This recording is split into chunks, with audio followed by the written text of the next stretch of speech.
Alors nous sommes arrivés d'Af Kouf Lamed Zayin de Hulin, Kouf Lamed Zayin pour le Shabbat, Shabbat Agadol, 8 Nissan. Et nous sommes arrivés à la deuxième ligne. On a vu dans la Mishnah des Shitagez et non Her El Abad Hilim. On a dit donc que le début de la tonte qu'on va donner au Kohen ne marche que pour les Hilim, les brebis. Alors le Moadi Menani Mele, d'où on apprend cela? Amad Rav Hazda, Atia Giza Giza. Il a dit Rav Hazda parce qu'on a une Xera Shabbat. Il y a marqué ici Gez Soncha. Ktibacha Reshit Gez Soncha. Tetenlo, donc le début de la tonte tu donneras au Kohen. Uchtibhatam. Et dans Yov c'est marqué au Megez Kvasai Hammam. Bien marqué là-bas la tonte de mes moutons. Kvasai c'est un mouton, ou Hilim c'est une brebis. Mâle alan kvasim, afghan kvasim. Donc là aussi, il s'agit donc des moutons, donc soit mâle mouton ou femelle brebis, et seulement ça. Alors bien, on a deviné la giza giza, mais pourquoi on ne ferait pas aussi une xera shabbat avec ce qui est marqué dans le bechod d'un premier-né? Détané, la Brette a dit comme ça, c'est marqué dans la Torah, lot avod befror shorecha. On n'a pas le droit de faire travailler un premier-né, donc des bœufs. Et on n'a pas le droit non plus de tondre le premier-né de tes troupeaux des menus bétail. Alors on m'a dit, elle la chose baravoda besombigiza. Donc comme la Torah l'a employé chez le taureau, le travail, et chez l'agneau, la tonte, on va dire, est-ce que ça s'arrête là, ou est-ce que ça se limite uniquement chacune à son espèce? Mais est-ce que donc on peut dire que dans le bœuf aussi c'est interdit de tondre, et dans le premier-né des ovins, donc des petits agneaux, c'est aussi un saut de travail. Comme il y a marqué lot avod velot aros, les deux, le vav il associe les deux, et donc il y a une interdiction des deux. Et donc pourquoi on ne dirait pas, comme il y a marqué lot aros, le taureau il va aussi sur shorecha, et donc les taureaux aussi on doit faire Reshit Agez. Amar Kara, l'Agman répond non, parce qu'il y a marqué dans la Torah, Teten lo, velo, il faut donner au Kohen, velo les sako. Parce que pour la laine des brebis, on peut faire avec des habits. Mais si tu prends celle des taureaux ou des autres, là, on ne peut pas faire des habits, on fait avec des sacs. Et là, ça n'intéresse pas.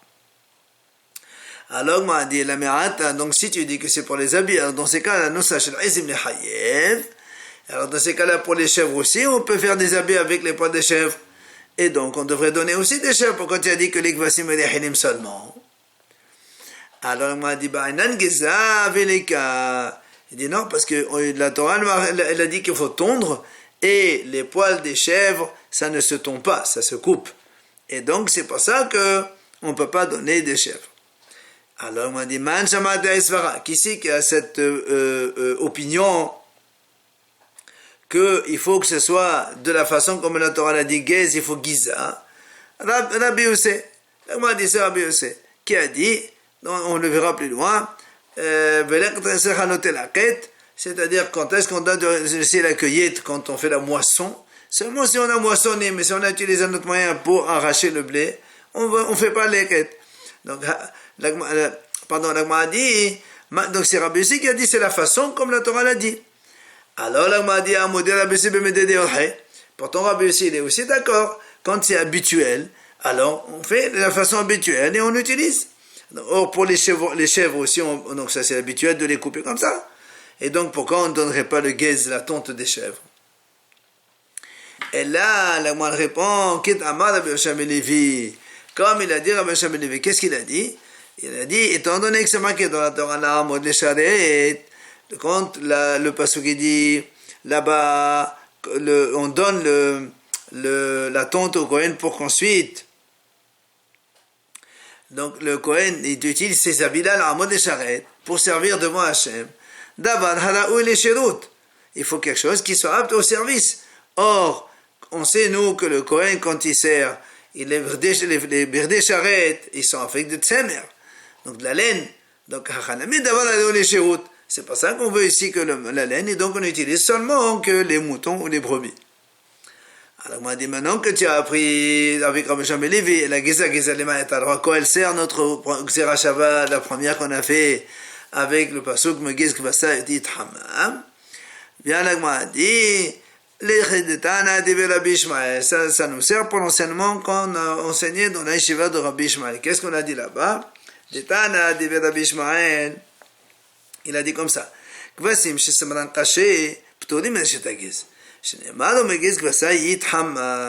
Si on a des moutons avec la laine qui est dure, eh bien, il n'y a pas besoin de donner le réchitagez. Pourquoi? Parce que justement, c'est pas ce qu'il dit. On doit se réchauffer avec cette laine-là. Or, si elle est dure, elle ne va pas réchauffer. Tani Hadalagma dit, il y a une braïta qui enseigne. Si quelqu'un, il a donc tondu les poils de chèvre, alors que ce n'est pas la façon habituelle, ou encore, il va laver la laine des brebis, et en lavant, ça tombe. Là, il dit pas tour. Dans les deux cas, c'est pas tour de donner au Kohen Reshit Hagez. Il y a une autre braïta qui dit, celui qui tond les chèvres, donc c'est pas tour. Mais si quelqu'un il fait donc laver la laine des brebis que ça tombe, eh bien, il est hayab de donner Reshit Hagez. Alors c'est contradictoire les deux braïtot. Donc, moi dit non, la kasha. Donc ça, c'est les hachamim qui ont dit. Donc c'est les hachamim qui ont dit c'est ça, que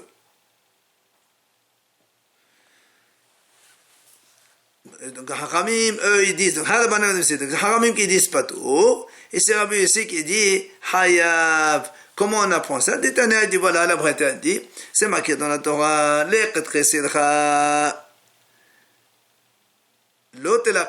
donc le leket, quand on fait la moisson, donc on laisse les cueillettes, une ou des épis qui tombent, on les laisse pour le pain.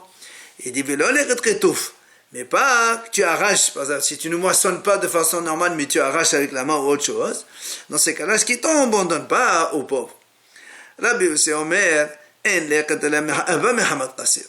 Rabbi Yossi dit comme ça, le leket ne vient que si on a moissonné. Et donc, du coup, l'agma pose la question à Rabbi Yossi, c'est la même chose que Rabbi, qu'est-ce qu'il a rajouté de plus? Alors, l'agma dit non, Rabbi Yossi, c'est toute la braïta, c'est Rabbi Yossi qui a dit ça. Et voilà comment il faut lire. Chez Rabbi Yossi,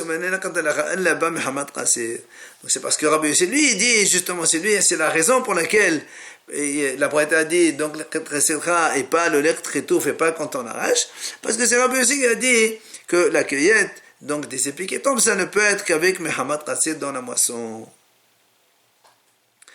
Amali Rabaha de Rabashi, il lui a dit Rabaha, Modé Rabbi Yossi b'medé orhe. Sache que Rabbi Yossi est d'accord, quand c'est une façon habituelle, alors on donne le leket. Comment? Détania. Rabbi Yossi Omer Qassid, inna Qasser. Donc seulement quand on a moissonné. Aucun menayin, si maintenant on arrache, par exemple, Adashim, les lentilles, Tolesh, maintenant s'il arrache avec la main, menayin, donc tu vois bien quand c'est des choses habituelles comme ça qu'on fait, eh bien, on donne aussi, on laisse les rêtes aussi. Amal, il vient ramener de Rabashi, si on a donc étudié cela dans une Mishnah où on voit que Rabbi Yossi dit, si c'est la façon habituelle, alors c'est Hayab. Où c'est qu'on a vu? Il dit, Malbenot Psalim Shebenayalach. Nous on sait que pour laisser la mitzvah de PA, laisser un coin dans le champ, c'est tout ce qui est Orel, une nishma, c'est quelque chose qui est donc mangeable, mais il faut que ce soit nishma, on mange quelque chose qui reste, pas des légumes qui en 2-3 jours elles flétrissent, elles s'abîment. Donc dans tous les légumes ça n'existe pas, sauf dans les psalim et les shomim, l'ail et les oignons. Et donc s'il dit comme ça, la Braïta dit comme ça, la Mishnah dit, mal benot psalim, si on a des carrés d'oignons, chez Ben et Ala contre les légumes, chacun tu prends une paire, puisque c'est la façon de faire, alors donc on les prend, donc on donne on laisse le coin. Hachamim ont dit, mais Hachamim ils disent non, une seule, surtout le champ tu laisses un seul coin. Donc tu vois bien que l'oignon, il ne se moissonne pas, et pourtant Rabbi Yossi il a dit il faut donner un quart, donc c'est la façon habituelle de faire. C'est comme ça, alors ce sera aussi Hayab. Après on a dit dans la Mishnah, combien on donne, puisqu'on a dit il faut des brebis beaucoup, combien? Et on a vu la mahloket, Bet Shammai ils ont dit 2, parce qu'il y a marqué le pasuk, Arlat Bakad ou Shtetson, et Bet Hillel ils ont dit 5, parce qu'il y a marqué Hamesh Son Asuyot. Alors bien, là, on a posé une question. Bet Shammai Tartinam Miyaklou-son. Bet Shammai, ils ont amené parce que dans lequel il y a marqué Ushtetson. Et la Torah dit Gesoncha. Donc ça marche 2. Et là, les Vitilel, Maïtama. Pourquoi Bet dit 5? Amar Rav Kahana Malkara. Rav Kahana dit parce que le pasuk il dit Asuyot. Et alors ça veut dire quoi Asuyot? Chez Osot, c'était mitzvot. On peut faire avec 2 mitzvot. Quoi? Reshit Ages ou Matanot. Donc on peut faire donc la tonte et on donne au Kohen, plus les matanot, donc les 3 matanot qu'on donne au Kohen. Alors on a dit, pourquoi on ne dit pas aussi, on fait la mitzvah de premier-né et les matanot? Alors on a dit comment? Bechola, tu n'as pas besoin de 2 pour faire Becho, un seul suffit. Alors on a dit, pour les matanot, pourquoi tu as vu 3? Un seul animal ne nous oblige pas à donner les matanot. Elle a Amar Rabashi. C'est pour ça qu'il vient Rabashi, il dit non, le mot Asuyot, ça veut dire quoi? Il dit en fait, c'est comme si que ces animaux maintenant qui sont là aujourd'hui, elles vont dire à leur propriétaire, va faire une mitzvah neuve que tu avais fait, une mitzvah que tu ne pouvais pas faire avant. Comme le Bechora, c'est un, qu'est-ce qu'on a vu encore? Les matanot aussi, c'est un, Reshit Ages, alors il faut 5 selon Bet Hillel. Tania. Diva Rabbi Ishmael ben Rabbi Yossi Omer Mishum Avihu Alba. Et lui, donc, il dit, dans la Yeshiva de Ishmael, il dit comme ça, au nom de son père, il faut 4. Pourquoi? Quel pasuk il dit alors, Tania, vient la Breta dit comme ça, Amar Rabbi il a dit, il m'a dit devrait Torah devrait Kabbalah anan devrait Shom'in. Si Bet Shammai et Bet Hillel qui ont pris leur référence dans des psukim de Kabbalah, c'est-à-dire dans la vie, et ce qu'on appelle Rabbi, c'est Rabbi Yossi qui est donc un grand haram. Et lui, il a pris ses références dans la Torah. Alors il dit ici, maintenant, même si Bet Shammai et Bet Hillel les ont pris dans la Torah, et Rabbi aussi, il a pris donc ses références dans les Nevi'im, on aurait quand même écouté Rabbi aussi parce qu'il est grand. A fortiori maintenant, c'est devrait Kabbalah, devrait Torah, que Bet Shammai et Bet Hillel ont pris des références dans les Nafi, alors que Rabbi aussi, il a pris ses références dans la Torah, a fortiori qu'on va l'écouter à lui. Alors là, on a dit, Amar Mor, En Hachla'ash Lishit Machla'at. Bien là, on a dit, mais pourtant, nous, on a dit que, comme on a Bet Shammai qui a dit 2, et Bet Hillel qui en dit 5. Et là, maintenant, c'est pas Machla'at. Machla'at, c'est-à-dire qu'elle tranche envers l'un, envers l'autre. Or, ici, le troisième avis, il n'est pas, donc, tranchant entre les deux. Alors, comment tu dis que la halakha est comme ça, hein? Amar Rabbi Yochanan, il vient Rabbi Yochanan répond, mais piche-moi, Amarah me pihagaz zechala malachim. Parce que Rabbi aussi, lui, il a entendu ça des derniers Nevi'im, les derniers prophètes qui sont Haggai zechala malachim. Alors c'est pour ça que Rabbi, il a dit la halakha est comme Rabbi aussi. Après on a dit, dans la Mishnah, Rabbi de Zaben Hakenas Omer Bechole. On a dit combien il faut de volume de laine. Rabbi de ça, il a dit, mané ou phrase, donc les 5 moutons ou brebis, ils doivent faire chacune mané ou phrase, donc 1 mané et demi de laine. Et Hachamim, ils ont dit non, Hamesh Recholot Kolchen, n'importe quoi. Viens la Gemara dit Vechama Kolchen, c'est combien Hachamim, c'est quoi Kolchen? Amarav, mané ou phrase. Rabbi il a dit le total c'est mané ou phrase. Pas comme il a dit Rabbi de ça, chacune des brebis elle fait mané ou phrase. Le total mané c'est 25 sarim. La moitié phrase c'est 12,5, ça fait 37,5 sarim. Ou vilpat, chez Omer Humashot. Il dit Rav, il faut que les 5 agneaux, brebis donc, chacune elle fait minimum 7,5, puisque 37,5 divisé par 5, ça fait 7,5. Ou Shmuel Amar, Shishim. Shmuel il a dit combien il faut? Il faut Shishim Slaim. Benoten c'est la Hadagon, il donne un seul pour le Kohen. Rabba Bar Hanan Amar Rabbi Yochanan, Shesh. Lui il a dit Rabba Bar Hanan, au nom de Rabbi Yochanan, il faut 6. Le Kohen Hamisha, le Kohen tu donnes 5, et toi il te reste 1, ou ce qu'il lui reste après, même s'il reste plus, ça n'a pas d'importance. Mais au Kohen il faut donner 5. Oula Amar Rabbi Lazar, Kol Shehen Shanenu. Oula lui il dit au nom de Rabbi Lazar, Kol Shehen, n'importe. Même un seul, c'est là tu dois donner un petit peu au Kohen. Alors la Gemara vient, elle nous pose une question. Pourtant dans notre Mishnah, on a dit, combien on lui donne au Kohen? La Mishnah a dit, Mishkal Hamish Slaim Bihoda Shen Aslam Galil. 5 Slaim dans Yehuda qui correspondent à 10 Slaim dans le Galil. Alors la Gemara dit, Bishlama pour Rav et Rabbi Yochanan. Rabbi Yochanan lui il a dit carrément, il faut donner 5 au Kohen. Selon Rav, lui il a dit 37,5, même s'il n'a pas dit combien on donne au Kohen, on va dire comme ça, il donne 5. Mais les Shmuel, il a dit on donne un seul. Rabbi Lazar aussi, il a dit Kolshin, même un tu donnes. Tachia, une question. Alors là, m'a dit comment? Où est ta mère? Et pour ce que, si tu me poses question comme ça, ou le Rav Meni, et comment tu dis que pour Rav ça marche? Beha, Rav Shmuel, pourtant, Rav Shmuel, ils ont dit, c'est combien? C'est un 60e. Or, si tu prends le volume que Rav il a donné au début, mané ou phrase, ça fait 25 et 12,5, 37,5. Si tu divises par 60, il n'y a même pas un seul là. Qu'est-ce que tu me dis que ça marche bien? Alors, la Gemara répond non. Et mal donc, Rav Shmuel de Amne Tabayu Israël, je regarde dans Be'askenan. On me présente dans le Kohen. Amne kol had tavasem Hamesh Slaim. Il dit non, là-bas, quand on a dit Rav Shmuel Beshishim, donc c'est parce que quand on parle de quelqu'un qui a beaucoup de Reshit Hagez à donner, et on lui dit, tu fais en sorte que chaque Kohen, il lui revient minimum 5 Slaim. Goufa. La Gemara revient sur l'enseignement. Rav Shmuel d'Amne Reshit Hagez Beshishim. Todoma Beshishim, Pea Beshishim. Ils disent comme ça, Rav Shmuel, ils ont dit, pour Reshit Hagez, donc c'est 1/60. Pour la Trouma, c'est 1/60.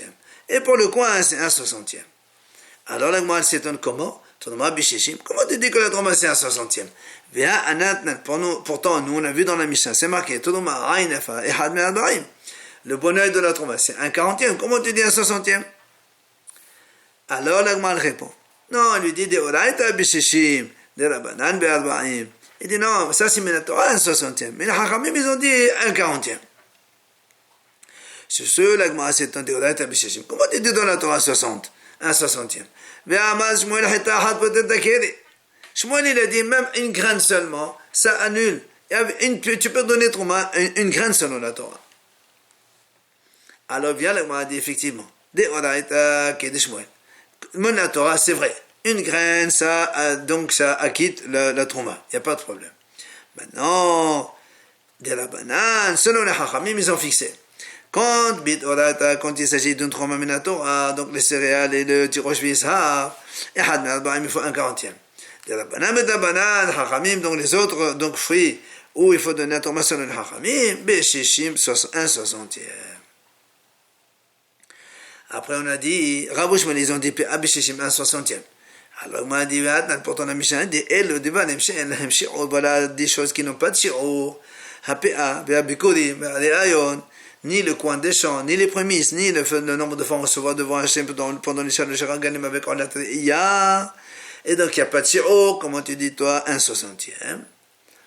Alors la Gemara dit c'est vrai, de Oraita et la shi'ur. Dans la Torah il n'y a pas de shi'ur. De la banane bishishim. Et Haramim ils ont dit un 60e. Alors on m'a dit mais qu'est-ce qu'il vient nous apprendre? Rav Shmuel. Tani, on a vu ça, c'est marqué dans la Mishnah. En pohatin la PA. En pohatin la PA, Meshishim. On ne donne pas de la PA moins qu'un 60e. Bien qu'on a dit qu'il n'y a pas de shi'ur, eh bien, on ne donne pas moins d'un 60e. C'est une Mishnah, ça. Alors, la Gemara répond là-bas, on parle de Mishnah en Israël. Rav Shmuel dit c'est en dehors d'Israël qu'il faut donner aussi un 60e. qui s'allait ici Badhini, quand ici Badhini il est monté en Israël. Rabbi Yohanan, il a trouvé Rabbi Yohanan, il a enseigné à son fils donc ce sujet, il lui disait Rehilim, comme ça. Donc brebis, Rehilim. Amalé, il lui a dit ici à Rabbi Yohanan, pourquoi tu lui dis Rehilim? Au féminin c'est Rehilot. Amalé, Rabbi Yohanan lui répond, il lui dit non, c'est marqué dans la Torah, qui dit Rehilim, Mataim, c'est bien marqué Rehilim, et pas Rehilot. Amali vient ici, il lui répond, il dit non, la Torah est Asman, la Haramim est Asman. La Torah elle parle d'une façon, le Haramim parle d'une autre façon, donc il faut employer le langage Haramim. Amali vient Rabbi Yohanan, il lui dit ici, c'est qui Rosh Yeshiva Bavel. Amali il lui répond ici, Abba Alecha, Abba c'est Rav. Alecha on l'appelle Rav parce qu'il est très grand, plus grand que les autres. Amal, alors Rabbi Yohanan il s'étonne et dit comment Abba Alecha Kadit, comme ça tu l'appelles Rav au lieu de dire l'autre maître Rav, tu me dis Abba Alecha. Dachin, il dit Rabbi Yohanan, il lui dit moi je me souviens quand j'étais à l'Yeshiva, quand Rav il était d'abord en Israël avant de monter à Bavel, de descendre à Bavel, quand il était en Israël, moi j'étais assis, Rabbi Yohanan il dit Ahad Sheva Esre Shuran Ahore de Rav, j'étais 17e rangée derrière Rav. Et que Rav, lui, il était Kameh de Rabbi. Il était devant Rabbi, il étudiait devant Rabbi Rabbeinu Kadosh.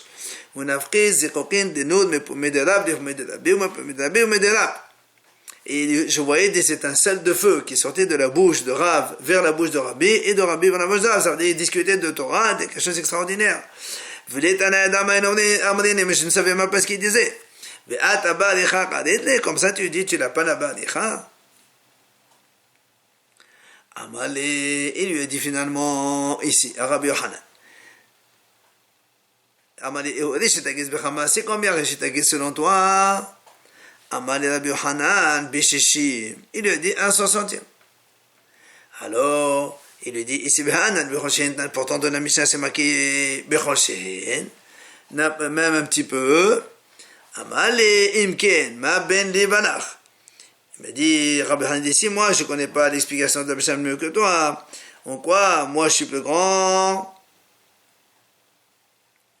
Ça veut dire qu'il faut lui dire par là, quand la Mishnah dit Kol Shiur, c'est pas comme ça Kol Shiur. Comme Rabbi Doussa, il a donné un Shiur un grand. Il a dit 5 fois Mané ou place, Haramim ils ont dit Kol Shiur, mais c'est un 160e, c'est pas n'importe quoi. Quand il est venu à Rav Dimehama, il a dit Reshitagez. Rab Amal Bishishim. Rab il a dit 1/60. Rabbi Yohanan Mishon Amal Bishish. Et Rabbi Yohanan, lui au nom de Rabbi Yohanan, il a dit 6. Alors Amal et Abaye lui dit tu nous as arrangé un enseignement et tu nous as objecté à notre enseignement. Comment? Bishama, il dit Rabbi Yohanan, quand nous on a vu que Rabbi Yohanan il a dit 1/60e. Et toi, tu nous dis 6, pardon. C'est pas un problème. Parce que là-bas, Rabbi Yohanan, il a dit Shesh. Mais ici,